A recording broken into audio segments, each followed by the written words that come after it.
Well, I see you only have your bachelor's degree. Are you planning to get your master's? Yes, sir. Drop! As soon as I can. Well, we don't require it for entry level. Drop! But if you're serious I'm very about... serious. I want to make teaching my life. Drop! Whoa, whoa. Hai, okey, hampa pernah dengar tak pasal ni? Kalau hampa tak pernah dengar, nama penyakit ni adalah Tourette Syndrome. Mengikut sejarah, ianya mula dikesan oleh seorang neurologis Perancis iaitu Dr. Georges Stella Tourette pada tahun 1855 melalui seorang warga Perancis yang berumur 85 tahun. Tourette Syndrome merupakan gangguan pada saraf otak kita yang menyebabkan tics, iaitu di mana kita punya perlakuan kita, perbuatan kita, sebutan kita ni di luar kawalan berlaku secara tak sengaja dan dia akan jadi berulang-ulang kali. Kita boleh bahagikan tics ni kepada dua bahagian iaitu motor dan juga vokal. Antara tindakan luar kawal yang disebabkan oleh tics motor termasuklah kedipan mata secara berulang-ulang, sentakan bahu atau kepala. Contoh vokal tics pula adalah bersiul dan menjerit secara tiba-tiba. Menurut satu kajian, orang yang ada Tourette Syndrome ni, dia sebenarnya ada merasakan satu desakan untuk dia buat tics ni supaya dia rasa lega. Okey, macam bila mana kita rasa tegak kita gatai dan kita perlu untuk batuk bagi kita menghilangkan rasa gatai tu. Macam tu jugalah dengan orang yang ada tics ni. Kelegaan yang mereka rasa ni hanyalah sementara sebab tics tu akan berulang kembali dalam jangka masa yang pendek dan juga cepat. Menurut pakar neurologi Dr. Ui Paki 2018, laporan statistik di Malaysia menunjukkan hampir tiada individu yang menghidap sindrom Tourette. Hal ini demikian kerana kebanyakan kes adalah tidak serius dan hanya terjadi kepada segelintir penghidap sindrom Tourette.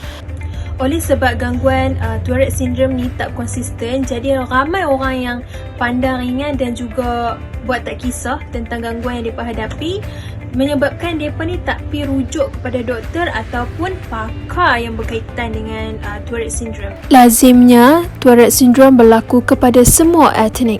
Populasi mereka berjantina lelaki terjejas adalah lebih 3 hingga 4 kali berbanding wanita. Dan dianggarkan bahawa 200,000 orang Amerika menghidap TS kronik dan 1/100 telah menunjukkan gejala yang lebih ringan dan kurang kompleks. 1 daripada 360 kanak-kanak yang berusia antara 6 hingga 17 tahun di Amerika Syarikat telah disahkan menghidap sindrom Tourette. Khususnya, kanak-kanak yang berusia 12 hingga 17 tahun adalah 2 kali lebih cenderung mengalami sindrom Tourette berbanding kanak-kanak yang berusia 6 hingga 11 tahun. Punca sebenar bagi penyakit Tourette Syndrome ni masih belum dikenal pasti.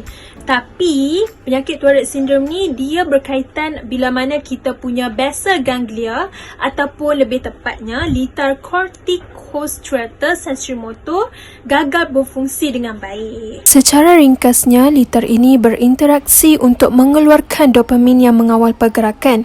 Jadi, apabila terdapat gangguan dalam interaksi antara cortical dan striatal ini, neurotransmitter dopamin akan menjadi berlebihan dan menyebabkan berlakunya tics tersebut. Hampa tahu tak, penyakit Tourette Syndrome ni sebenarnya dia boleh diwarisi. Orang yang ada penyakit Tourette Syndrome ni juga, dia mungkin ada masalah neurologikal yang lain seperti penyakit obsesif kompulsif ataupun OCD dan juga sindrom kurang daya tumpuan dan hyperaktif ataupun ADHD.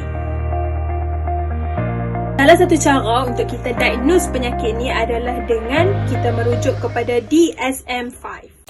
DSM-5 merupakan Diagnostic and Statistical Manual of Mental Disorders 5th edition dan ianya digunakan sebagai panduan untuk mengesahkan diagnosis kecelaruan mental. Menurut DSM-5, simptom ini dikenal pasti melalui tics yang berpecah mengikut spektrum, ringan sehinggalah kepada yang kompleks. Seseorang individu itu boleh didiagnos menghidap Tourette Syndrome sekiranya mempunyai kedua-dua motor dan vokal tics walaupun berkemungkinan ianya tidak muncul secara serentak. Selain itu, tics yang dialami adalah sekurang-kurangnya telah terjadi lebih daripada 1 tahun dan berlaku sebelum berusia 18 tahun, walaupun mungkin simptom tersebut semakin berkurangan atau tidak konsisten.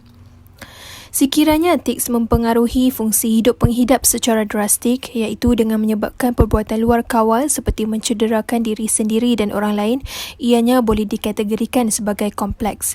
Antara keadaan yang terjadi kepada penghidap vokal tic boleh menyebabkan seseorang itu mengutarakan kata-kata kesat, kopralalia, mengajuk percakapan orang lain, ikolalia serta mengulang ayat sendiri palilalia. Setelah didiagnose oleh pakar pesakit yang ada Tourette syndrome ni, kita kena pantau selalu untuk kita tengok tahap tics tersebut dan macam mana tics tu bagi kesan dalam kehidupan seharian mereka dengan kita gunakan Yale Global Tics Severity Scale. Tapi macam mana pun, tics ni dia tak dikira sebagai Tourette syndrome kalau dia ada guna bahan luar macam kokain ataupun mungkin dia ada penyakit lain. Contohnya Huntington, encephalitis pasca virus dan sebagainya. Untuk kita tingkatkan fungsi sosial dalam pesakit Tourette syndrome, ada beberapa rawatan yang boleh kita guna pakai. Antaranya adalah Habit Reversal Therapy ataupun HRT. HRT melatih pesakit untuk sedar yang mereka sedang atau akan melakukan tics dan melatih mereka untuk memberi tindak balas yang bertentangan dengannya. Contohnya, daripada melakukan tics batuk, mereka belajar teknik pernafasan untuk melawan desakan tics. Selain itu, sesetengah kes Tourette juga boleh dirawat dengan ubat-ubatan, contohnya alpha-adrenergic agonist dan atypical neuroleptics yang digunakan untuk membendung kes Tourette syndrome yang serius. Sekiranya pesakit tersebut mungkin mempunyai comorbidity dengan penyakit lain seperti penyakit obsesif kompulsif OCD, sindrom kurang daya tumpuan dan hyperaktif ADHD dan juga mungkin penyakit masalah pembelajaran. Tapi macam mana pun, kita masih tak ada lagi rawatan yang khusus untuk kita sembuhkan ataupun hilangkan penyakit tics ni sepenuhnya.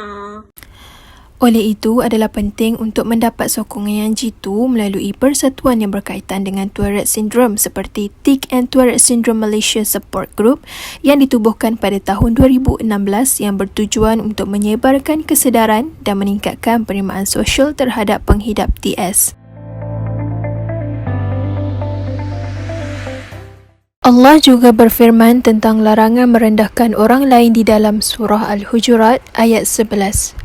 Hal ini jelas menunjukkan bahawa perbuatan tersebut adalah haram dan amat ditegah di dalam agama Islam. Di dalam buku Iman Restoration Therapy yang telah ditulis oleh Dr. Abdul Latif, ianya menekankan akan kepentingan seorang Muslim untuk mempunyai kepercayaan yang utuh bahawa semua yang berlaku ataupun semua yang menimpa di dalam kehidupan mereka merupakan satu ujian ataupun ibtidak daripada Allah Subhanahu Wa Taala.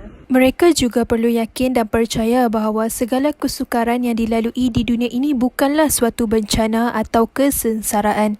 Namun, ianya bertujuan untuk menguji tahap keimanan mereka kepada Allah Subhanahu Wa Taala dan perlu bersangka baik atas setiap dugaan yang dilalui. Selain itu, Muslim juga diajar untuk sentiasa berserah ikhtiar dan melakukan rawatan yang terbaik bagi menyembuhkan sesuatu penyakit, termasuklah penyakit Tourette ini. Selepas segala usaha dilakukan, maka mereka perlulah bertenang dan berserah kepada Allah kerana Dialah yang Maha menentukan segala-galanya. Justru itu, kita mestilah mengajak diri kita untuk bersifat lebih terbuka dalam menerima perbezaan personaliti yang ada pada manusia. Jadi, semua pihak perlulah memainkan peranan masing-masing dalam kita memberikan kesedaran tentang penyakit yang sebegini. Hal ini demikian kerana mungkin ianya dapat membantu rakyat Malaysia untuk mewujudkan suasana kehidupan yang lebih harmoni dan juga bebas daripada sebarang prejudis.